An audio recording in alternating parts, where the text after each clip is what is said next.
Hey guys, Argyle Litigator coming back with another legal video today. Now, this topic really doesn't have anything to do with YouTube or gaming as a whole, but I feel like it's an interesting distinction to go over, and if you're anything like me, I like to learn things and I like to know things, so I feel that it's really interesting to know the difference between robbery and burglary. Now, these two words are used often a lot, I see on the news or in articles, and they're used like buzzwords, and they're not correctly used. They just use them to describe any kind of stealing, but these terms are more than that. It's much more than just stealing. Now, both of these crimes are felony charges. Now, I don't really know how long of jail time that's going to land you. That depends on the facts, the judge, the state you're in, how serious it was.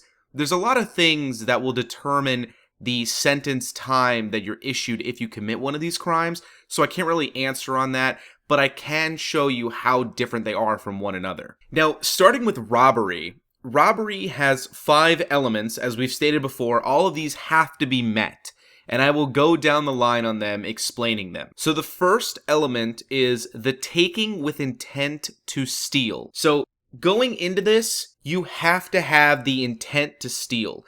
In a crime, we call that the mens rea, the state of mind. You have to have this intention to steal for the first element. If they don't have the intent to steal, then there's no robbery. You gotta have that. Second element, the personal property of another. This is pretty broad, as long as it's something that belongs to another person. If it's yours, that's not robbery. It has to be somebody else's. That's basically all this second element really means. From his or her person or in their presence. So this means that it has to happen right in front of the person or near the person. It just needs to be within the vicinity of the person you're stealing from. The fourth element is against his or her will. So you have to be forcing the person to give you the item, or you have to be taking it from them. They cannot voluntarily give you this stuff. It has to be against their will. And the fifth element is by violence, intimidation, or the threat of force. Now, this element is very, very particular. And I say that because if violence is not being used against the person whose property is being taken, the person has to show that they were actually intimidated by the threat of force. There has to be an actual intimidation. And I'll show an example to kind of prove this. So, say there is a guy, and everybody knows he's a joker, and he goes to a gas station that his friend owns, and he pulls out a gun and says, "Give me all your money." And the guy gives him his money, and he's not intimidated, but he gives him his money, and then the guy runs off and keeps the money. Now, this wouldn't meet robbery, because even though it's taking with the intent to steal the personal property of another from his or her person in their presence, it's not against that person's will, because they're voluntarily giving it because they think the guy he's known for being a prankster. And there's no violence or intimidation. The guy's not scared. He thinks the guy's pulling a prank or a joke. He has a reputation for being a joker. So that's how robbery can be defeated. And all of these elements have to be met. So each one down the line can be defeated if it's not met by its particular phrasing. So robbery is kind of a tricky thing. It has to be as it states in these 5 elements. Now, on to burglary. There's a common law definition, and common law just means judge-made law, or law that was created through the courts and not actually some kind of straight-up written statute or code. So that's all common law means. But common law burglary is another set of 5 factors, and I remember them through bedin, because it's the breaking and entering of someone else's dwelling at night with the intent to commit a felony therein. Now, I switched I and N so it makes more sense, or either my law professors did. However, it's been integrated into my memory. But it's more or less breaking, entering, dwelling, intent to commit a felony at night. Now, the at night portion it has kind of been dropped more or less in modern law. It doesn't have to be at night. It's not like if you commit a burglary during day, you're going to be like, oh, you're off the hook. That's not burglary. The biggest thing is breaking and entering. Now, the breaking and entering part doesn't actually have to mean that you have to break something to get in.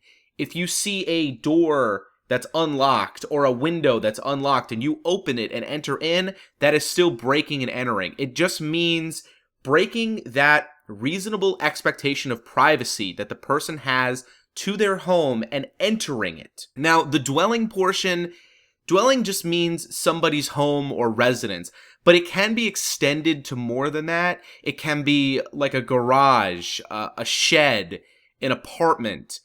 Sometimes even extends to an office building. It doesn't have to be somebody's actual home. It just has to be a building that someone else owns and has a reasonable expectation of privacy to that home. Now, the fourth element here of burglary is the biggest one.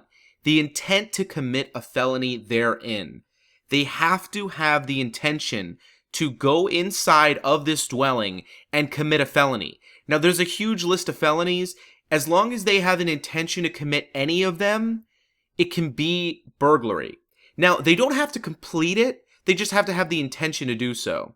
So say someone wants to set a building on fire, and the only way they know how to do it is by screwing with, electrical sockets inside of the building. So they break into the building, and they have the intention to commit arson, but they end up leaving and don't commit the arson. That could still be burglary. Even though they did not commit the arson, they had the intention to commit the felony therein. So they could be charged with burglary. Now, the big distinction here is that robbery is straight up violent crime. You are committing violence against someone and taking their property. Robbery is a violent crime. Burglary is not necessarily a violent crime. If you just have the intention to go inside and steal something, which is larceny, that's not particularly a violent crime. Nobody has to get hurt in that situation. So there's the difference. Also, robbery has to happen in the presence of the person that they're stealing from. Burglary is just breaking into somewhere to commit a felony inside of that building. So that's the big distinction here between robbery and burglary. So I know this law video was a bit shorter than the other ones. I hope this was interesting to you guys. It's just interesting distinctions that I find, and it helps me while I'm studying for the bar to go over these again, and I figure I might as well share the knowledge with you. Hey guys, I also want to remind you that by the time this video goes out, my bar studies will be commencing. So I'm going to put out one more video this week that will be a gaming video, and then after this week, we're going to go into about one video per week. I'm going to try to hit new releases as much as I can. I really want to play Total War. I really want to play No Man's Sky, but we'll see what happens with bar studies. A lot of the videos you're going to see over the next couple weeks are going to be quote-unquote old footage because people I've played with have already posted, but I'm posting one a week due to the bar, so just bear with it. If you see anybody making comments, please let them know and inform them. Other than that, guys, I hope you have a great day, and let's do this thing.